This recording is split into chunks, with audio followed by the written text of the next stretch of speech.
Masarap mga pogi! What? I-share ko lang to sa inyo. Yung cellphone camera shots ko nung umahon kami ng Mount Ulap. Way back August 20, 2023. Muntik ko na nga makalimutan i-compile to eh. Kaya eto na, tara G, let's go! Let's go! Let's go! Let's go! Okay, let's go.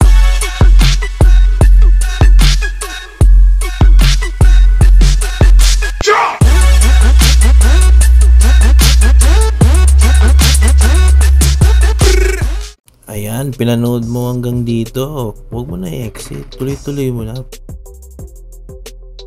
Habang nanonood ka dyan, like mo na yung video. Libre yan. Follow mo na ako at next time sama ka na para masaya. O diba?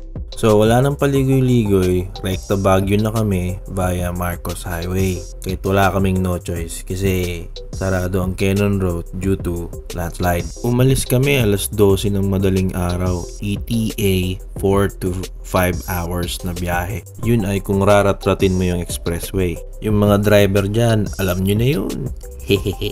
Nung unang mga sigsag na daan, medyo madali pa eh. Pero nung nasa mataas na lugar na kami, medyo mahirap na kasi kumapal na yung fog. Kaya mga pogs, kahit saan man tayo mapunta, kailangan triple yung pag-iingat. At huwag kalimutan magdasal para sure ball, safe. A few moments later. Ayan, dumating kami 4:45. Yung iba, nag-CR. Yung iba, nagkape. Yung iba, nag-yosi. At karamihan sa amin bumili ng tungkod. Mga around 5:30 na kami nakaalis ng barangay hall / covered court / parking lot. Ayan, what's up mga pogi? Pupunta kami ng Mount Ulap. Paakyat na kami. Simula na ng hike. Ayan sila. Diba? Let's go! DIY nga pala yung ginawa namin, so dumiretso lang kami ng barangay Ampugaw, Benguet. Nagpa-register sa barangay at kumuha ng tour guide. Siyempre, magbabayad ka ng environmental fee, tapos tour guide fee. Tapos yung isang tour guide is 600, tapos ang ratio nun is 1:7. Kumuha man kayo ng tours o mag-DIY kayo, required pa rin kayong kumuha ng tour guide. Nasa batas yan. Isa rin kasi yan sa mga pinagkakakitaan ng mga locals, so suportahan natin sila para mag-improve din yung turismo ng Pilipinas. So ito na pala yung simula ng trail. Tapos ito yung simplified map ng buong trail. Unang tapak, ahon agad. Sige!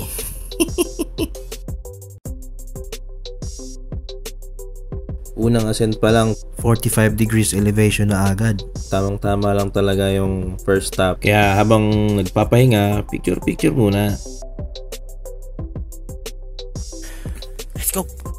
Tapos partida, puyat pa ako niyan kasi galing Manila hanggang Benguet. Ako nag-drive. Pinipilit ako ng organizer namin na sumama ako umakyat. So, strong tayo. So, G lang ng G. Let's go! So, una naming nadaanan is yung Tumtombek View Deck.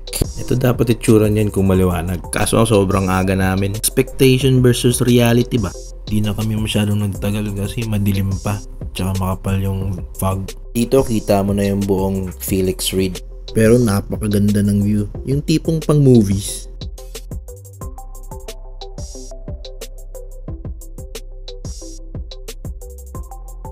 Tas ito na, naalala ko na yung karato lang yan. Pag akit namin dyan, mga 1 hanggang 2 kilometrong continuous ascent kami dyan. So, grabe, lawit dila talaga. Ano? Patay tayo dyan. Hingal yarn.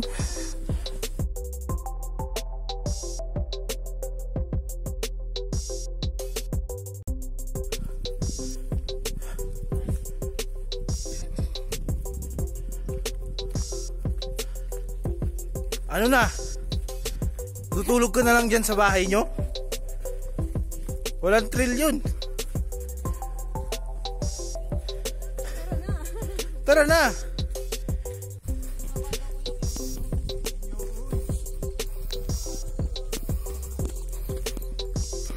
Let's go! Let's go ka pa dyan. Ayan, 2 kilometers pa lang. Lawit na dila ko.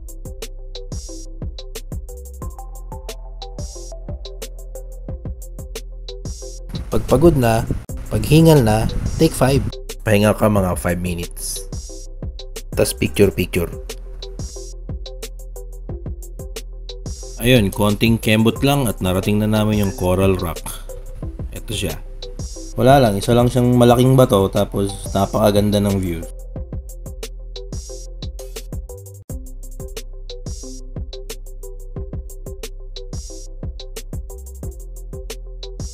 Siyempre, picture muna.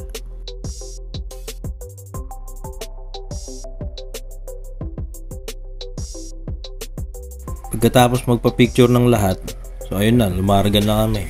Lakad ulit. Ang kulit pa nga ng mga ulap kasi bigla na lang siyang susulpot. Tapos biglang mawawala. Tapos may nadaanan kami, sobrang ganda ng background view. So ayun na nga, dito ko nakuha yung profile banner ko. May motivational quote pa yan. Search mo na yung page ko, tapos follow mo na ako. Dali na. Hihi. Thank you. Ganda rin ng view dito, kaya nagpa-picture na ako. Hindi ko alam, mas maganda ang susunod.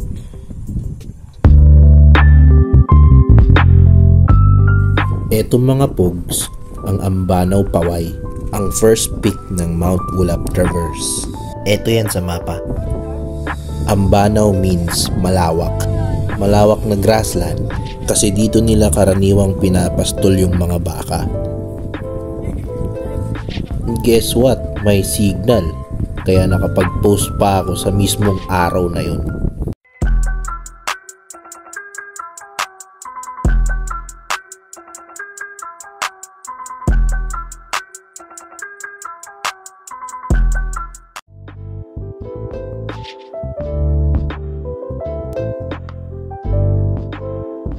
Dito sa point na to, kita ang Baguio City.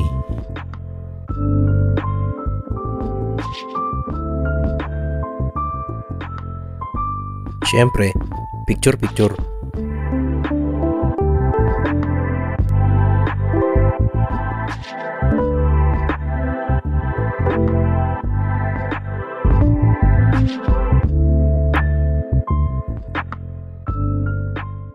Siyempre ang lahat may katapusan.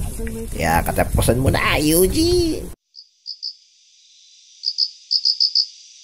Hindi, joke lang. Siyempre po ba na kami, pupunta na kami sa second peak, which is the Gungal Rock. Ayan, kung mapapansin nyo, maaraw dito. Maya nasa ibang dimensyon na kami. Gusto nyo malaman nasan yung Gungal Rock? Ayun, natatakpan ng ulap.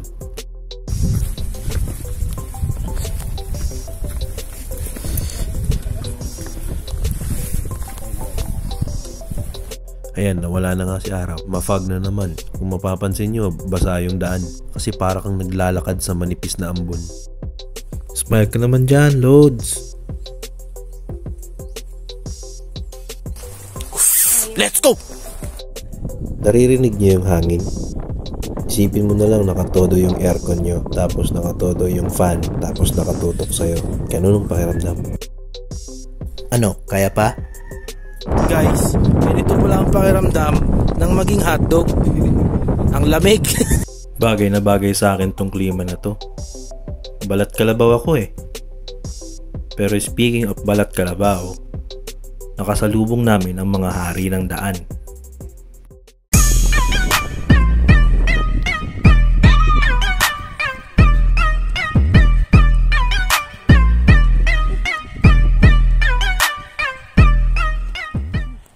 One of the main rules ng hiking or trekking is we always yield to the locals and their animals or livestock dahil sila yung may right of way. Though mga Pilipino rin tayo, technically mga turista lang talaga tayo, mga bisita na nakikiraan lang.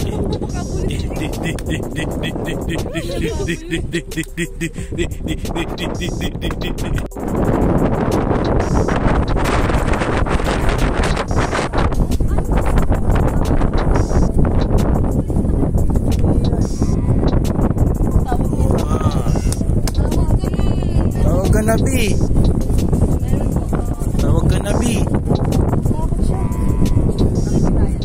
Uy, mahulog ka dyan.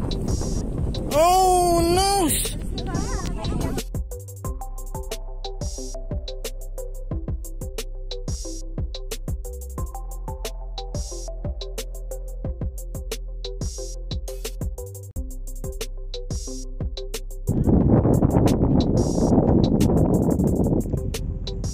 Next stop, second peak, Gungal Rock.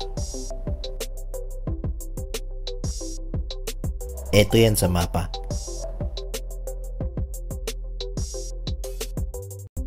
Dito nagpipicture-picture.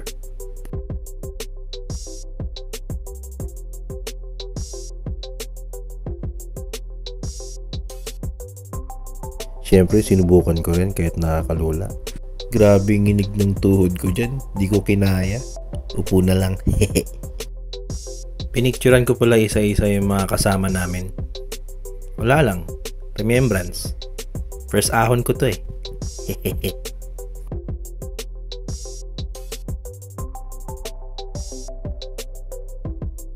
Eto kaming lahat na magkakasama sa iisang van. At this point, wala na akong video. Lobat na ako eh.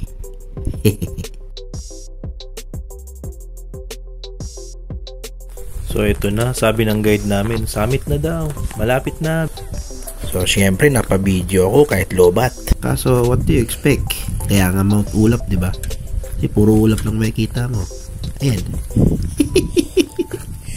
At ayun na nga, narating na nga namin ang Mount Ulap Summit. Ito yan sa mapa. Syempre, picture-picture. Matik yan. Di rin kami nagtagal kasi wala naman kaming makita kundi puro ulap lang.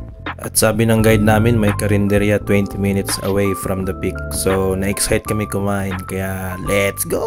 Kain na! So ayun na nga mga pogi, nalobat na yung cellphone ko. Kaya wala na akong video tsaka picture nung pababa. Okay lang yan. Para itry mo rin. It's for you to find out. Tamo ko, ang saya ko nung nakakain. Pero Diyos ko, mas mahirap pala yung pababa. Ayun lobat.